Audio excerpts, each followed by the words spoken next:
And good evening. This is November 29th, 2022, and the Mangan Park November Neighborhood Association meeting. And we have one brand new VIP and one speaker this evening. Our VIP is the brand new District 5 Councilwoman Caity Maple, just declared victory this afternoon, and we get to have a meeting with her first. So everybody, smile and wave and maybe do a little clap for Caity. Thank you, thank you. You are my first meeting after. Honored, so honored and grateful to have you here. And it's especially good because Gavin Raders is bringing a great business to District 5, and they've got great plans to get set up. So Gavin, say hi to Caity. Caity, say hi to Gavin. And hi, congratulations.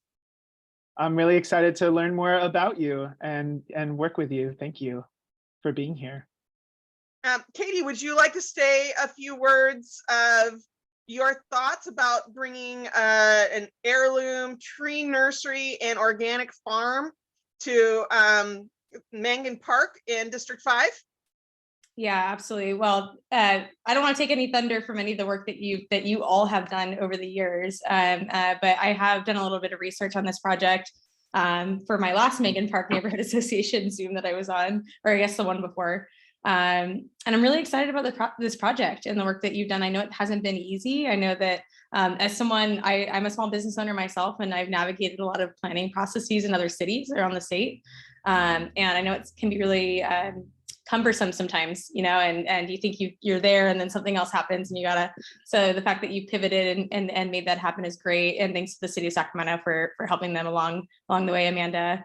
And so really excited about this project, and just in general, I'm excited to bring more opportunities for urban gardening throughout the district. Is something that's near and dear to my heart. And hopefully we can meet again soon, and I won't take up any more time. But I did put my email on my cell phone in the chat earlier. I'll do it again for those who joined later.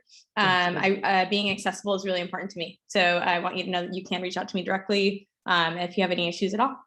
So thank you.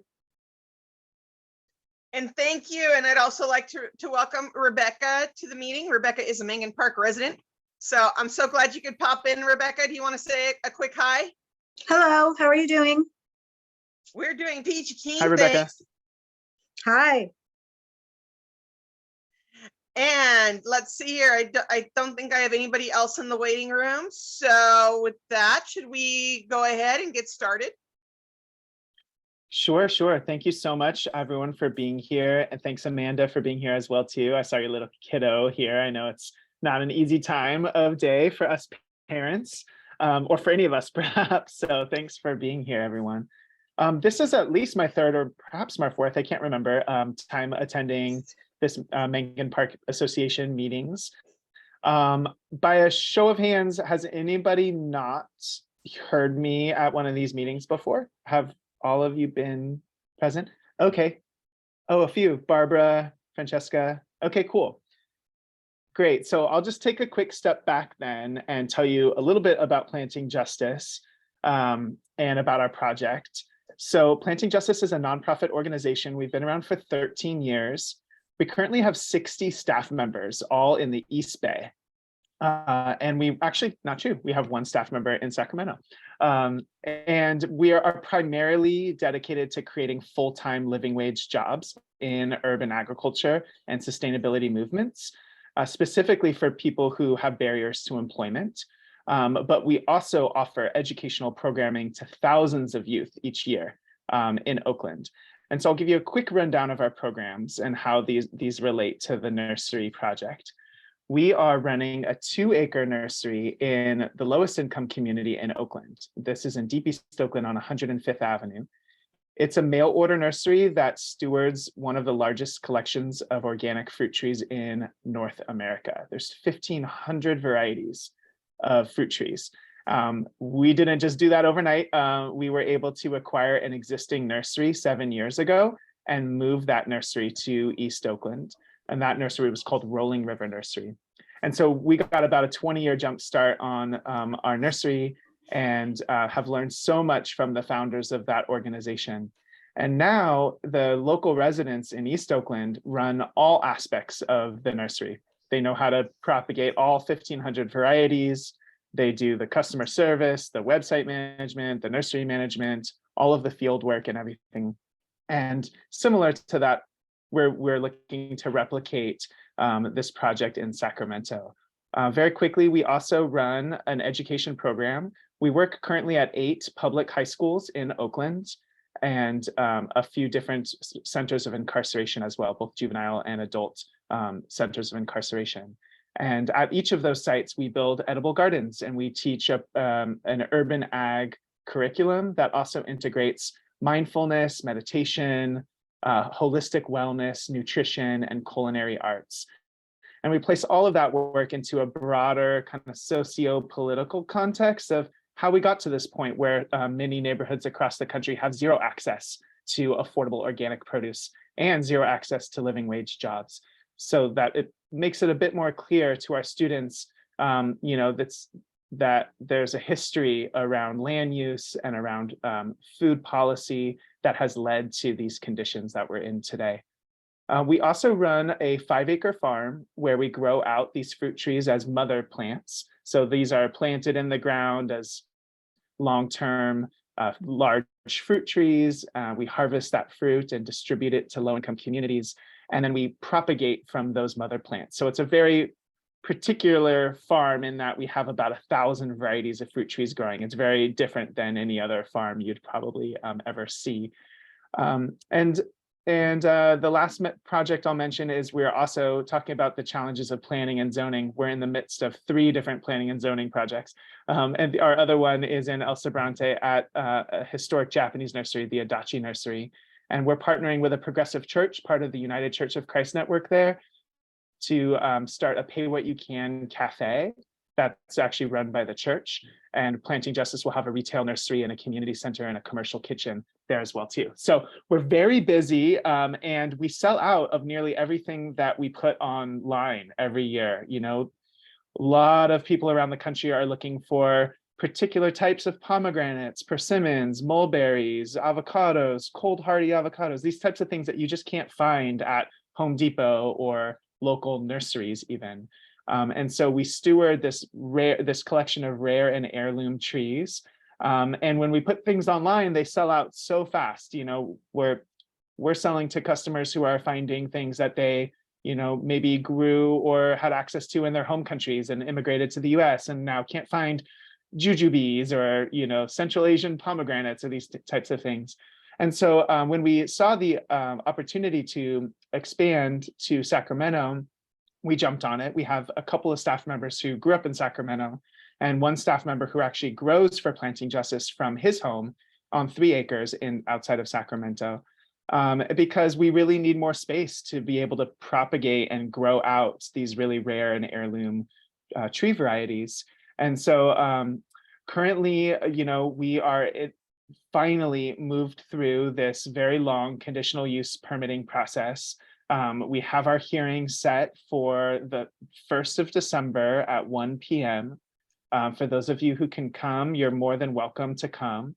It's, as you all have known, I mean, I can't remember the first time we were invited to this meeting, Jennifer, was almost probably 2 years ago.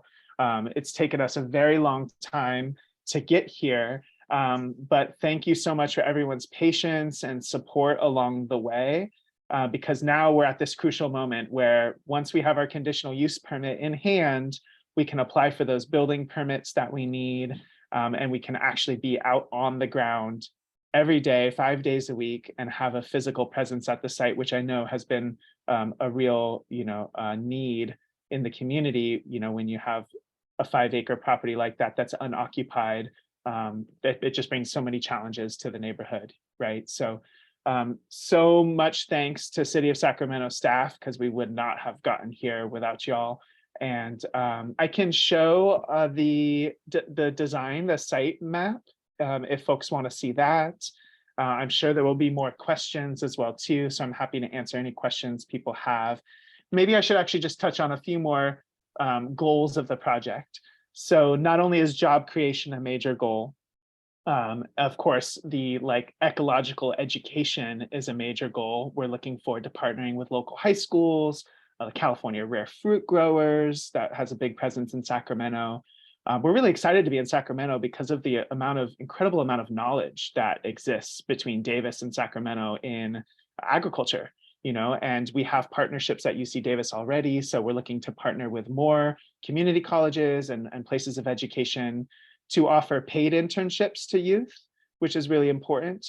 We want to be, incentivizing young people to come out and learn alongside us. And so we currently pay $19 an hour in Oakland for our youth interns.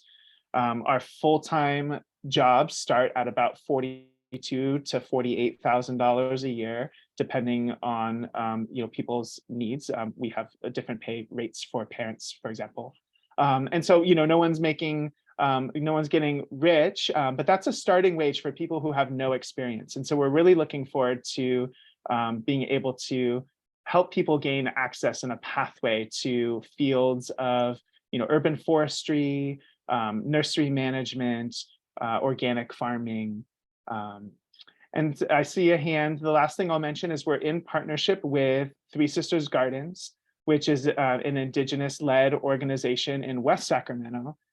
For those of you who are familiar with them, or if you're not, they have done amazing work these past 4 or 5 years. They're a younger organization. They have about 4 small urban farms in West Sacramento. And so we're giving access to Three Sisters Gardens to help them get access to more land as well too. So we're sharing this land with them. They'll have an acre for vegetable, flowers, and culinary herbs production. And so we'll have not just nursery starts, but we'll have organic produce ready to consume or ready to eat that will also be for sale or also being distributed for free and sliding scale by Three Sisters Gardens to low-income communities as well. So that's a kind of broad overview, and I see a question or a hand from Matt, and I'm happy to answer all of your questions. Hey, Gavin, thank you for the presentation. This sounds super exciting. Juice to have it in the neighborhood. So you mentioned internships and partnering with other urban type things. Are you also going to reach out to, I know Burbank High School has a community urban garden already in place. Is that something you're going to reach out to and kind of incorporate maybe Absolutely with them? Absolutely. Yeah, we intend to have, so similar to what we do in Oakland, we have, not only do we have like youth interns who come on their own, but we also are a site for field trips and classes as well too. So we partner with local principals and teachers. And if there are garden or farm programs at the schools, like at Burbank, amazing program. I'm so excited about what they've done there for like decades now, right? So we definitely want to be able to partner with them and open up our site, because a lot of youth may get access to like raised bed gardening, but very few people learn how to do the grafting and propagation, which is really an economically viable thing for young people to do. Just for example, I'll just tell a quick story. There was one young person in our program who's been with us now a couple of years, and he has learned to propagate his own loquat trees and fig trees of really rare varieties, and he sells them on eBay for a lot of money, like more than we sell them for at our nursery, because these are rare varieties that he's now has access to.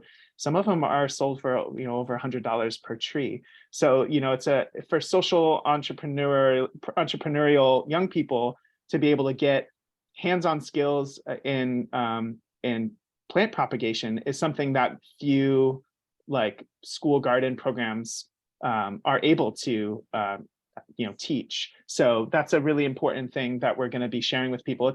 It's a skill set and knowledge that used to be well known, but has really almost gone extinct, actually, like in terms of how many people know how to propagate fruit trees.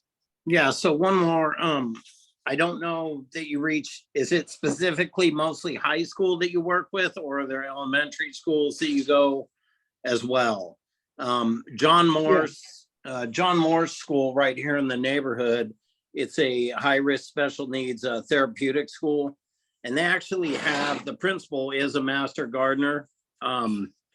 And by way of COVID and what have you, their garden has kind of been by the wayside, but I know that's something that he wants to get back in place because it's also a healing garden for the kids as well. So maybe we could get you guys in touch with that as well. Yeah, did you say John Moore is the name of the school? John Morse Therapeutic School, Morse. Morse. Morse. Thank you so much for mentioning that. That's the first time I've heard the name of that school. So I really appreciate you mentioning that. Typically, Yeah, they you know, have they've got a raised bed garden already in place and some a small orchard. And I know he wants to get that revitalized. We've went and helped do a cleanup there before. But you know, with, like I said, with COVID and what have you, it's just, I think it's a little more for him to handle on his own. yeah. But to get the students back motivated, the kids used to go out there and work in the gardens, and it was really helpful to them. I bet. Yeah. So typically, you know, our youth interns are, you know, but at least 14 years old. But we also do educational programming on a smaller scale for younger children as well too. So hosting field trips is something that we intend to do. But this is really like our first foot in the door in Sacramento through this nursery. And we expect to be able to replicate more of our programs in Sacramento in time.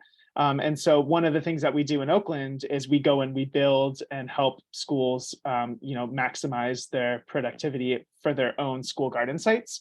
And so that's something I could see us doing once we get established in Sacramento as well too, being able to offer programming, not just at the nursery site, but in other local sites as well too. So I've made a note of John Morse. Thank you. And Caity. Yeah, just one of the things that you mentioned is about distributing some of the produce out to lower income communities. And obviously here in District 5, there are some neighborhoods that might benefit from that. I'm wondering if there's a process by which you're choosing where those are going, or is it based on some other metric? Thanks. Yeah, so that's primarily going to be run by Three Sisters Gardens. Planting Justice is doing the nursery production. So we'll have, you know, the vegetable starts, herbs, native plants, flowers, fruit trees, nut trees, all of that in pots for people to purchase and also for us to ship across the country.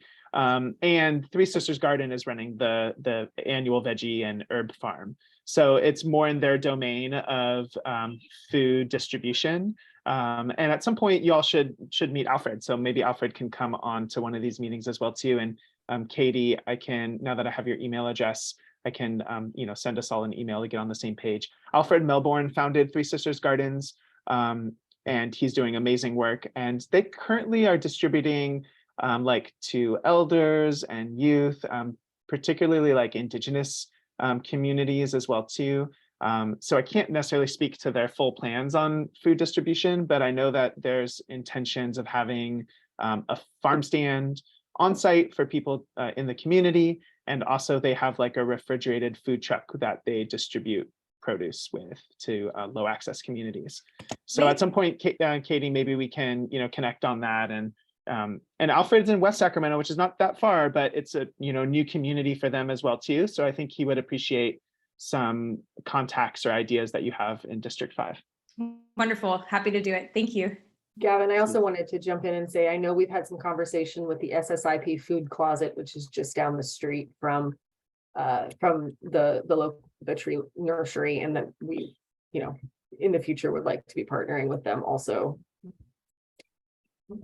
Great. Thanks, Amanda. Jennifer?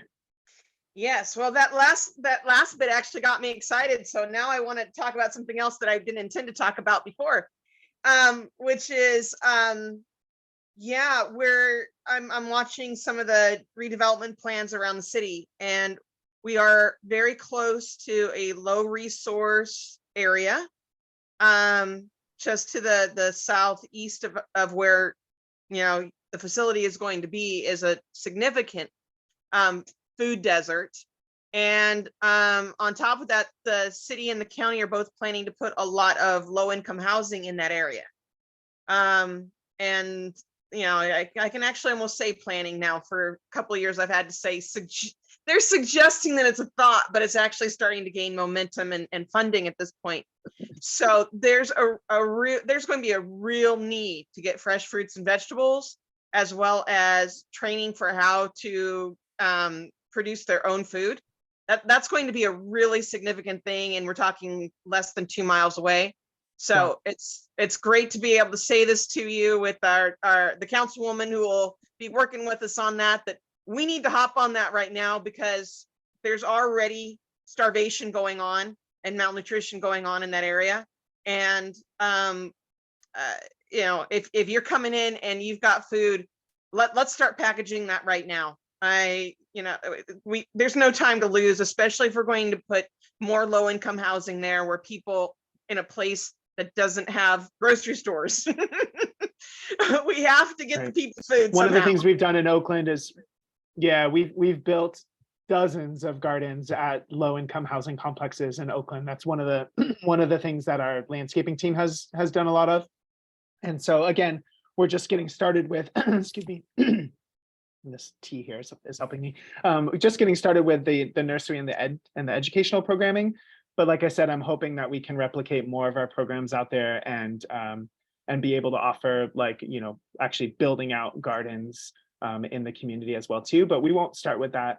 That said, also all of the edible nursery starts and all of the food that's grown on site will be accessible via SNAP and EBT as well too. So a lot of people don't know that you can actually use your SNAP EBT benefits to buy nursery starts if you're buying kale or lettuce or tomatoes or what have you. So all of that will be available for people who are low income. Wonderful. I love the sound of it. I'm super pumped about that. Let's make this happen. I'd like to welcome Mike to the meeting. Mike, you want to say hello from Meadowview to everybody? You might be on mute. Maybe not. Mike, welcome. So glad you could join us. Anyway, back to my questions. So you said that there is one Planting Justice staff member in Sacramento right now. Who is that person? His name is Joe Urias. He's been out to site quite a bit. He's actually the most knowledgeable plant person in the organization. When we first were contemplating purchasing Rolling River Nursery from Mark and Karina, the founders up in Humboldt, California, I've been connected quite a bit to the Merritt College horticulture program, which is a really amazing horticulture program at our community college here in Oakland. And I called my friend Anders, who was running the nursery there, and said, look, if you were going to start a nursery, who's the person that you would want on your team? And he gave me Joe's number. And in one phone call with Joe's like, he already knew about Rolling River Nursery, and he's like, I'm in, I want to do it. And that was 7 years ago, and he came to us with an immense amount of plant knowledge already. He was running a nursery out of his home and selling trees online. And he's undertaken this process over the past 7 years, but it didn't take that long, maybe 3 years, of transferring his knowledge to local resident staff as well. So all of the grafting and the more complicated and technical pieces. And so now all of our staff in Oakland, they don't need Joe any longer. And a couple of years ago, Joe and his wife and his wife's parents all got access to a 3-acre homestead in Sacramento. And I've been there before, but I wish I could tell you what neighborhood it is. My geography is not so good yet. But he's out there on 3 acres, and he is growing for Planting Justice from his home. So he's planted out maybe 800 fruit trees already on site. And he's got a bunch of raised beds for seed production. And so he'll be kind of our main knowledge base entering into this new project. So he's at UC Davis right now as well too. He'll be able to really take on the lead on training new staff in Sacramento. And he's been out to the site a number of times. Since he's local already, he's the one who's helped us with weed abatement and making sure that that's all gone well. And he's been out there meeting contractors and things like that, and helping a lot with our farm plan and crop plan. So yeah, his name is Joe Urias. Excellent. I look forward to meeting him sometime soon. He's so awesome. We're so lucky. I'm feeling lucky already, and I haven't met him.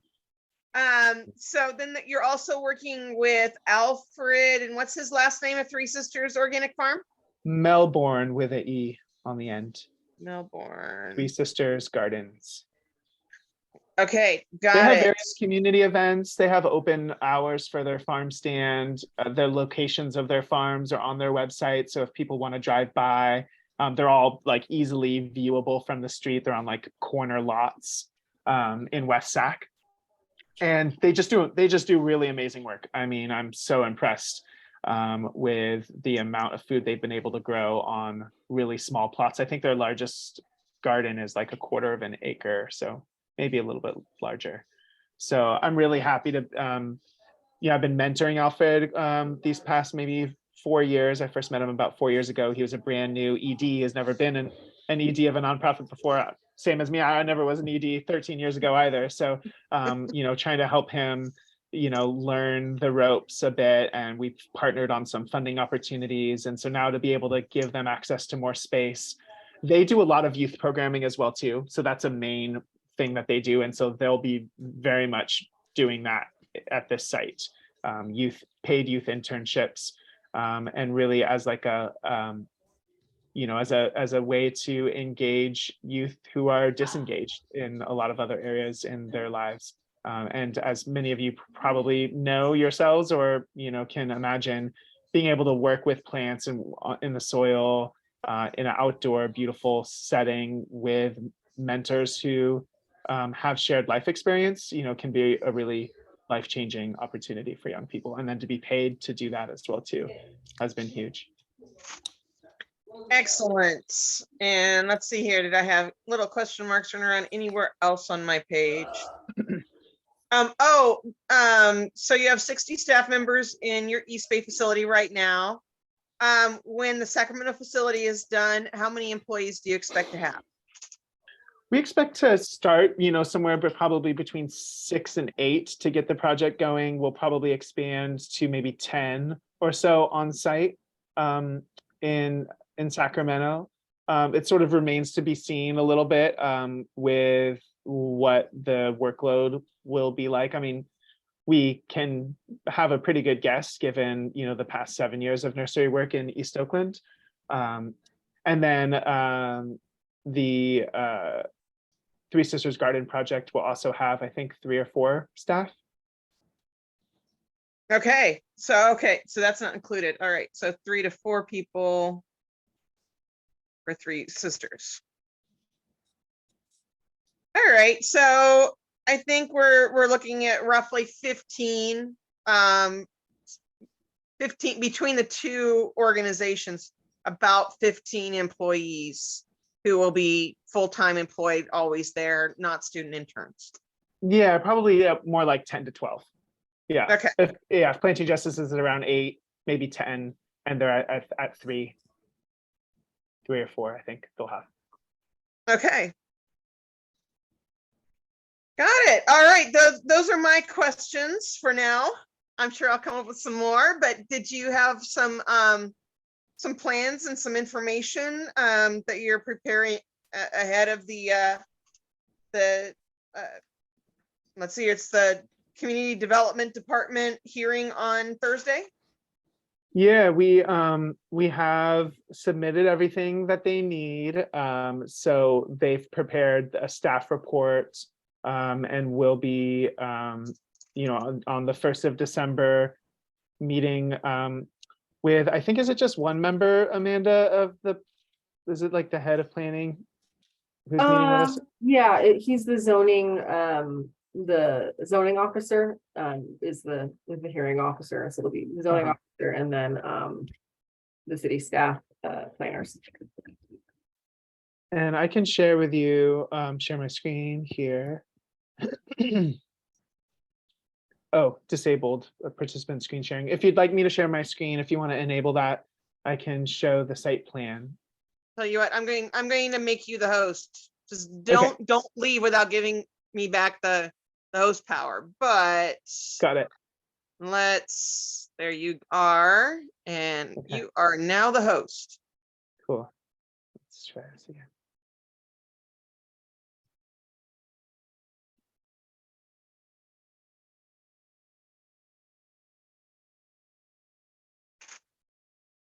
All right.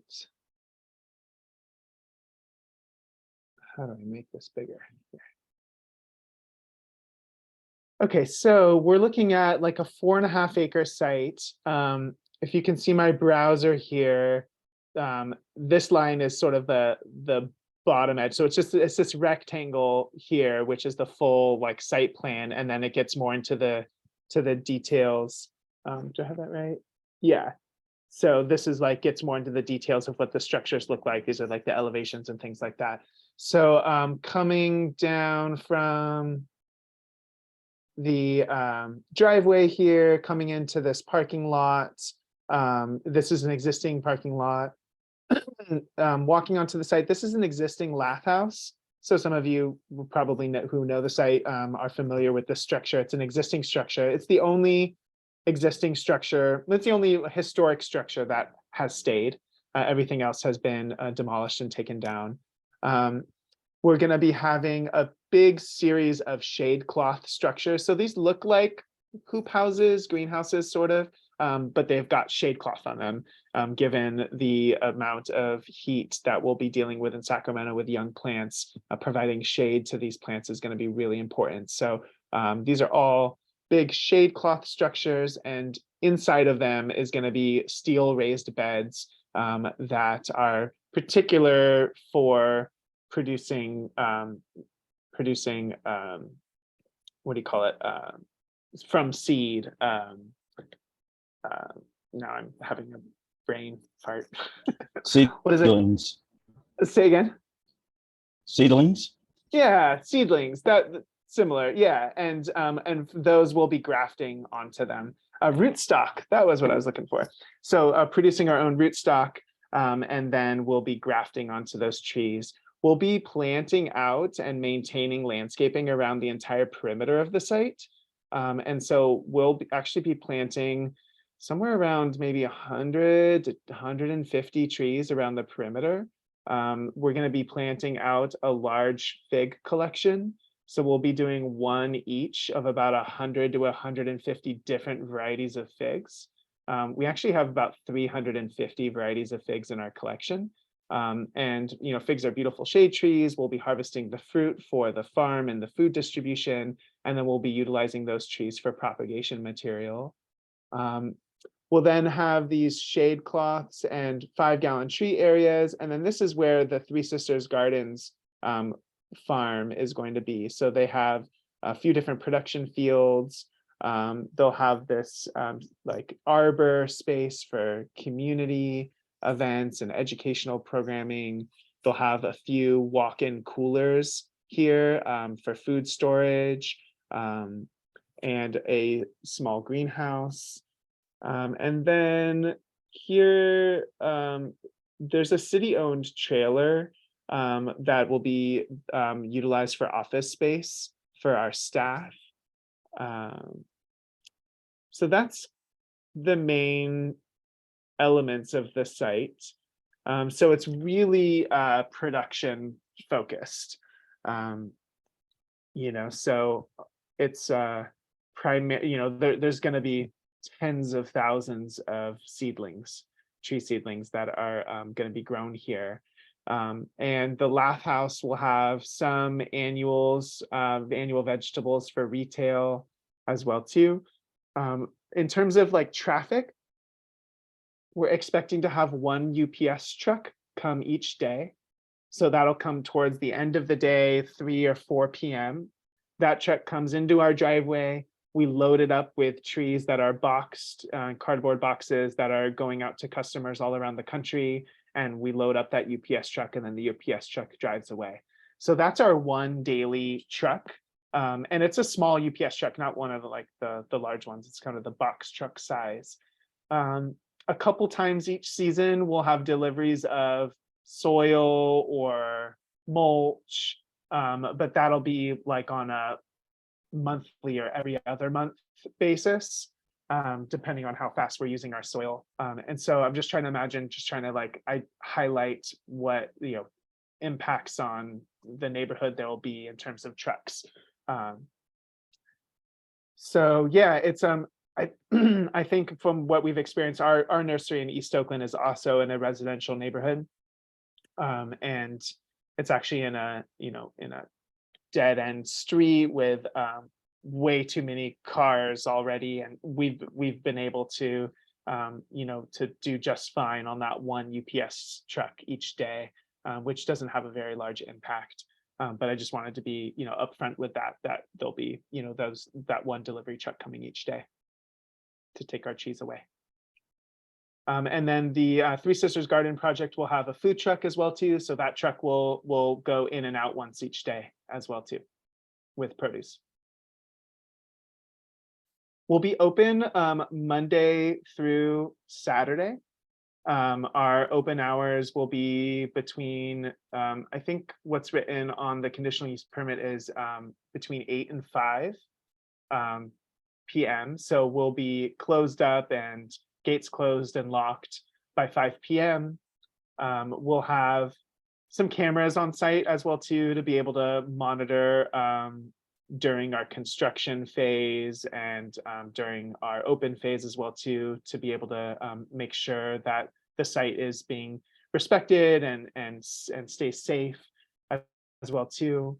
And that daily presence 6 days a week will, I think, do a lot of good in terms of some of the concerns that have been experienced by neighbors over the years on the site, with sometimes small fires or people like camping out, and a lot of like trash and stuff.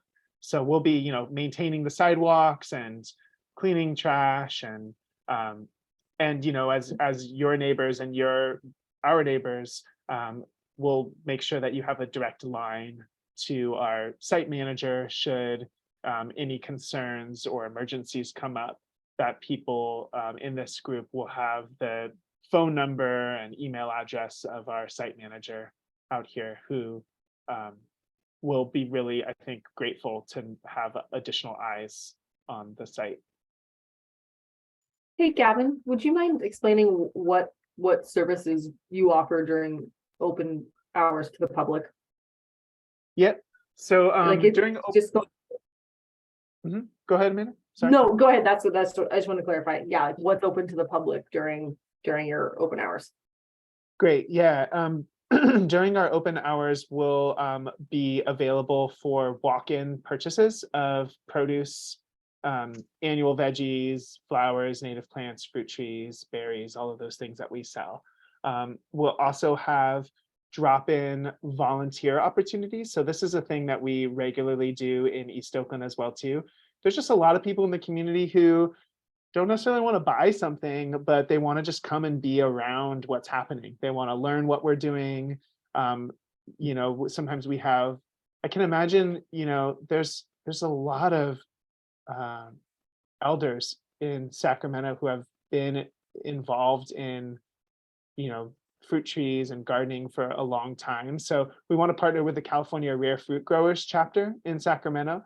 It's a pretty vibrant chapter of rare fruit growers. A lot of them are elders who just have a lot of skills, and they want to be able to share what they know. So we're grafting and plant propagation. So we'll have people who can just kind of just show up and be like, hey, I'm heard about this project. I'm here to help. What can I do? We have an open policy for that. So you don't have to purchase something in order to come out on site and learn about what we're doing. And then we will have structured educational programming as well too. So collaborating with different schools to have students visit us, and then having our paid youth interns each day as well too.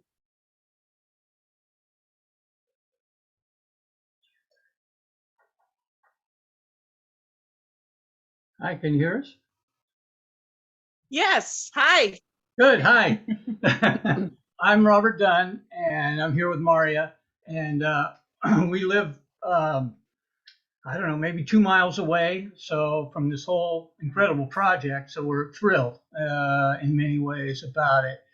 And I came in a little late, but you were speaking, when I hear rootstock and grafting, I think of fruit trees, and fruit trees are great. I have several. But I think my larger concern for the city is shade and shade trees. And I'm wondering what your program will be for that potential. Great question.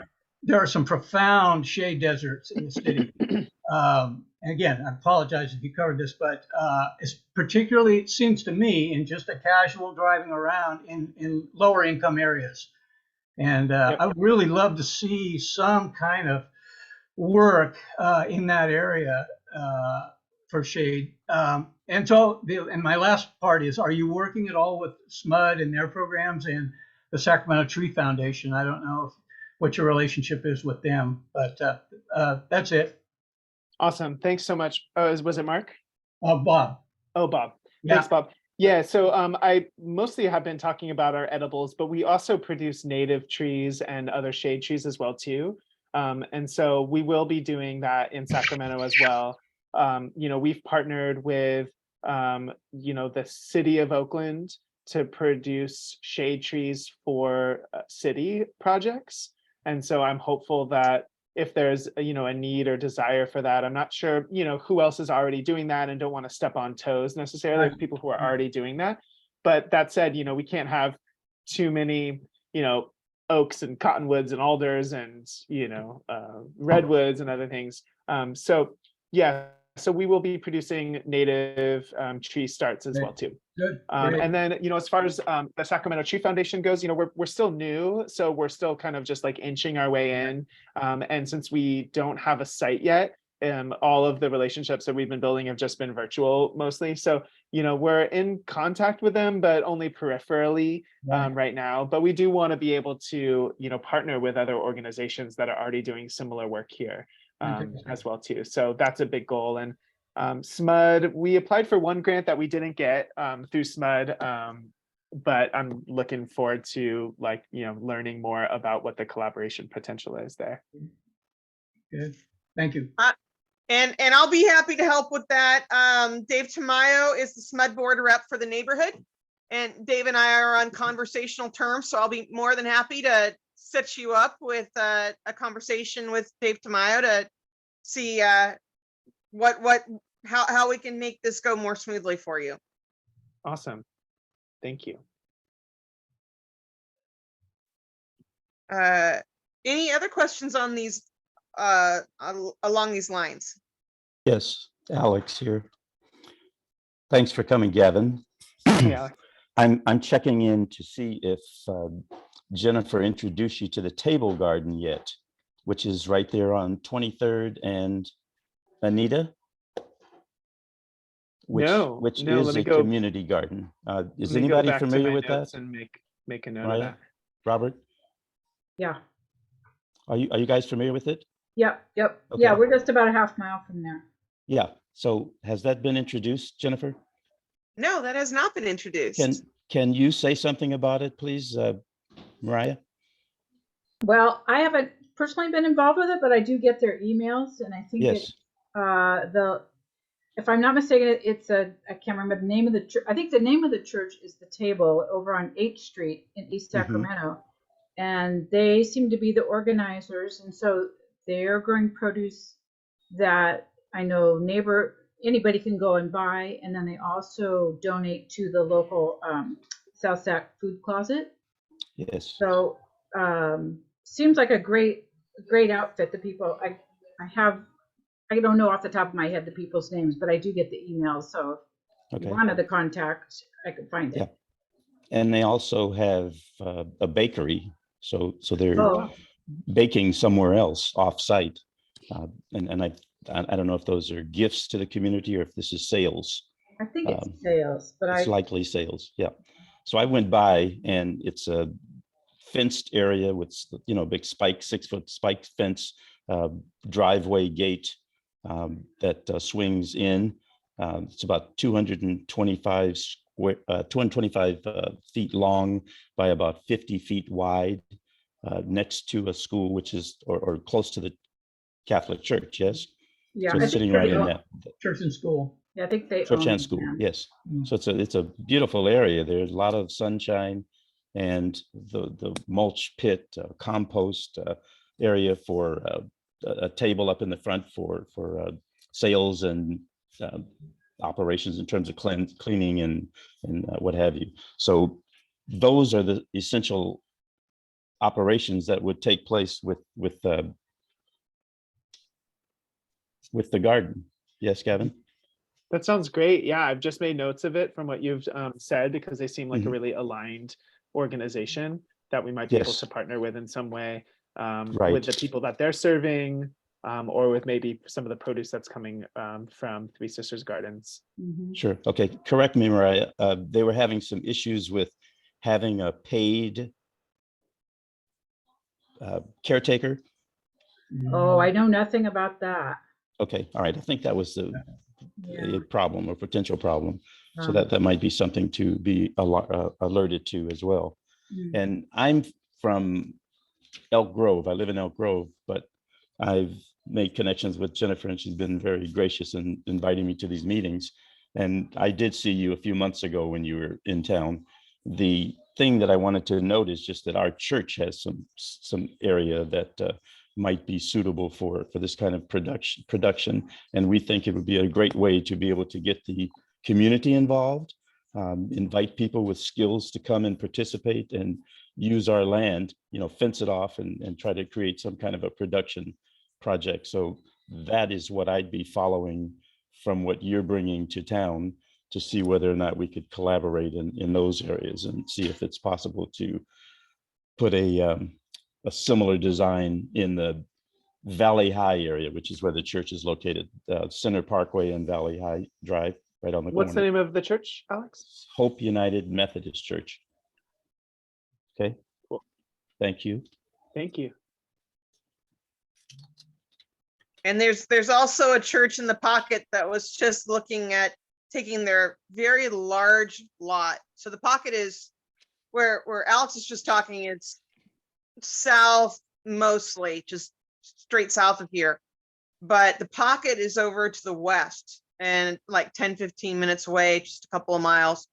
And I'm trying to remember the name of that church. They've got a very large lot. They looked into turning it into an organic farm because they wanted to produce food to give to the poor. And the price they were quoted for transforming the lot had them reconsidering their plans. So, when the time comes, I think you're going to have lots of partnership options. Yes. Not worried about that. Welcome, Ada. Yeah. I mean, there's this is really, it taps into so many different areas, I mean, mental health and physical wellness, nutrition, and sustainability, all of those things. So there's so many different angles and so many different potential partners for us. And so, yeah, we'll just be, starting with construction and getting our feet wet. But all of these suggestions are really great for potential partners. So thank you. Great. Super exciting that it's happening. Yeah, it really is. Yeah, Finally. fantastic. Yeah. Thanks. Well, fingers crossed for December 1st. Say a prayer, send out a good energy for us. I'm not anticipating any real challenges. We've had so many dozens and dozens of hours of back and forth with with the planners and the zoning department. So I think we'll be fine. But you never know what can happen. So, I hope that I'll be reaching out to Jennifer and to each of you on, the 7th after our meeting with some good news.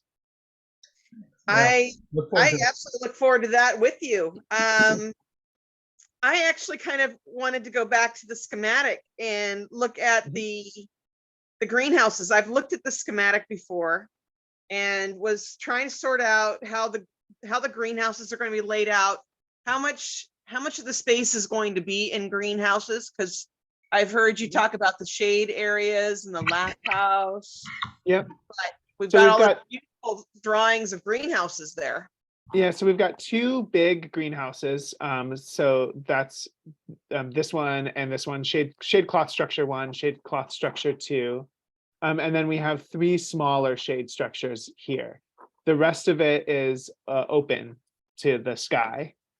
So it's a little less than half, perhaps, of the production space is under cover. And that's just really important because of the amount of heat that we'll be dealing with in Sacramento. So all of this area is uncovered here. And of course, the parking lot. So are the diagrams in the bottom right corner, are those for shade houses instead of greenhouses? Yes, let's see. Oh, that's helpful. Yes. So these are the shade structure, and shade structure. These are the walk-in coolers. This is the arbor.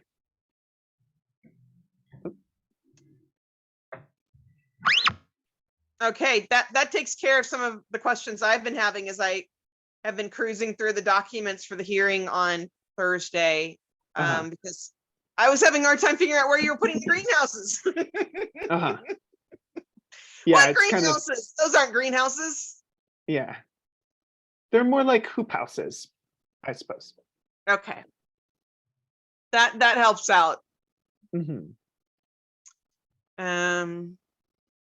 Okay, so that's a very different vision than what I thought was going to be happening.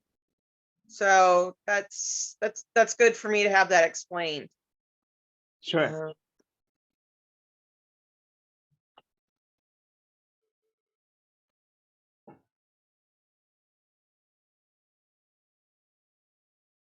Can I ask a question?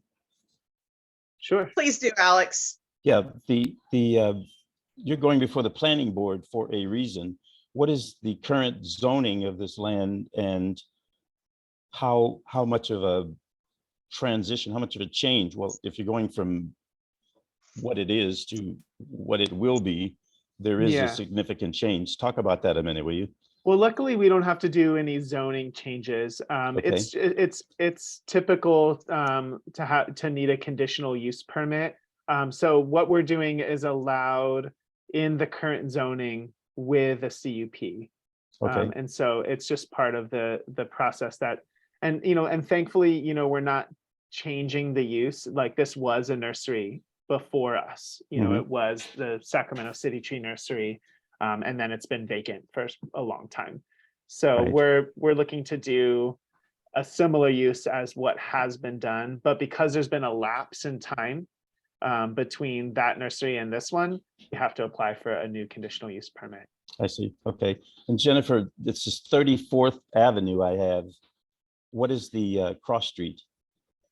It's actually the length of it intersects about 3 or 4 streets in Mangan Park, but the gates are closest to a street called El Dorado. Okay, El Dorado. Yeah, and we're right next to Mangan Park. Yes. Bing Maloney is not that close, is it? It is on the other side of the airport to the south. Okay. So I'll get it. Yeah, this property backs up against the end of the takeoff end of the executive airport, and Bing Maloney is that right? is at the non-takeoff end of executive airport. So the nursery's on the north end. I didn't hear you. The nursery's would be on the north end of the airport if you're looking at the map. Okay. Great. So yes, actually, all right, bye, Francesca. Thanks for coming by. I actually have to leave in a couple minutes too. I'm sorry, but if there's last couple questions I can take. All right, let's plan a wrap up here. Alex? The 60 staffers in Oakland are addressing a 3-acre property. Oh, that's for all our programs. That's for all the programs. That's for our farm, our nursery, our landscaping team, our education program, and our outreach team. Right. So, and then there will be, excuse me. 10 to 12 here for this site and That's right. the Three Sisters site. Is that commensurate? That's right. Yeah. Okay, fine. That's my question. Thank you. Mhm. Thanks, Alex. Other questions for him? No, thank you though. All right. Well, Jennifer, it sounds like we'll see you on the 1st. If others can join us as well too, I think Jennifer will send out, or we will send out the Zoom link in case others want to show your support and come out. Okay. It's over Zoom, so come out virtually. And thanks so much, Jennifer, each of you. Thanks, Amanda. Really appreciate all the support y'all have given us. Been really helpful. And thank you for coming tonight. Would you make me host though? Yes, Before you go? I will. And we're gonna have to walk with me for just a moment.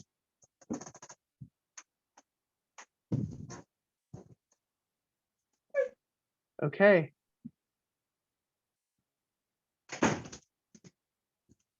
All You're the right, host now, here Jennifer. we are. I'm done having to walk. My poor puppy dog said it was time.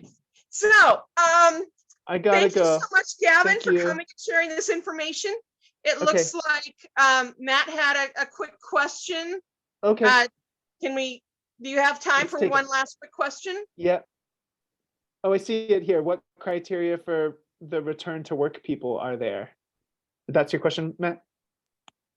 Yeah, just and I can relate because, you know, had I not been offered the opportunity to come back to work due to my criminal past, like what kind of criteria do you have for the people that you hire at the nursery? Great question. So we do, background checks. We know what the charges have been on our staff, so that we make sure that we are not hiring people who have sex offenses and child endangerment, or any offenses related to sex offense or child offenses, child-related offenses. That's just beyond our scope, and because we're doing educational programming on site, we're not able to offer employment for people with that criminal history. Sounds good. Yeah. Yeah. Otherwise, we do extensive like intake.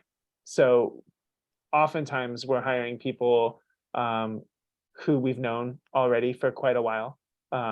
So there's like some street references, basically. It's like in East Oakland, I mean, everybody that we hire out there, they need to check out with the community. So the community itself is really keeping itself safe and wanting to make sure that they know who the people are that are coming to work there. And so that's how it's worked for us in East Oakland. Like we're hiring directly from the community, and it's pretty much like the family members and friends and people that grew up with the other staff who are there. So people know one another on a deep personal level already. Thank you. Yeah. Thanks for the question. Okay, y'all. If there's more questions, I'll put my email in the chat and reach out to me anytime. Thank you. That Good sounds night. great. Okay. Thank you so very much, Gavin. And before we close, I want to invite everybody to attend the hearing for Planting Justice this coming Thursday, December 1st at 1:00 by Zoom, with the Community Development Department's director. It's called the Director's Hearing. And if you got my email last night, you have the link to the meeting in that email. I will also be putting it out on Mangan Park Neighborhood Association and on Facebook page and on Nextdoor tomorrow with another call to an invitation to attend the meeting and come in and hear how the planning process is going. So be looking for that. The link is really long and kind of involved, and I'm not certain that it's something I want to go try to fish around in and get into the chat. But I will make certain it's out online and it's in your email boxes before too long, so that if you're available, you can come on into the meeting and be a part of the process and let the city know the things that you support, or if there's anything that you don't support about how the planning process is going. Gavin's wonderful. I think it sounds like a great idea. I really want to make this work. And but at the same time, this is a process of conversation and sharing thoughts and ideas. And the sooner people's thoughts and ideas are voiced, the more likely they are to get addressed well. So sooner getting it done now rather than after the project's in play. Tell your friends showing up, and let the city know what you like and what you don't like about the plans that are being made. That's December 1st at 1 o'clock by Zoom, and you'll have those links in there soon. If anybody wants to hang around for a little sidebar chatter afterwards, after I turn off the recording, I call it Afterglow, and anybody is welcome to stay for Afterglow as well. But I think we are about to wrap up the recorded portion of this meeting. So any last comments for the good of the order before I finish the recording? I just want to say thank you for the opportunity to be here tonight. I think this was a very good meeting in terms of what we need in the community, in terms that in the proper format can help people like Matt and us at the church, to be able to get people involved. It's just an important process. The other thing is that, Matt may be able to, I don't know his situation, but turn toward these kinds of projects just to be able to clear the record and move forward. Just saying. We all want to give people a chance to begin again and not let their life be defined by the worst thing they ever did. Correct. That line resonates with me when I think about that. That would be, I never want to live like that. We'll be fine. So, all right then, I am going to say that the recording is about to end. And I should soon have this recording posted on the Mangan Park Neighborhood Association YouTube channel. And the link will be posted on the Mangan Park Facebook page and on social media and a variety of fine places. Thank you everybody for coming out tonight. And if you are still around in a minute, I'll still be happy to chat with you. It's been a great evening indeed. And I appreciate all the questions and support and thoughts. And the more we are together, the more that we're going to build something great together.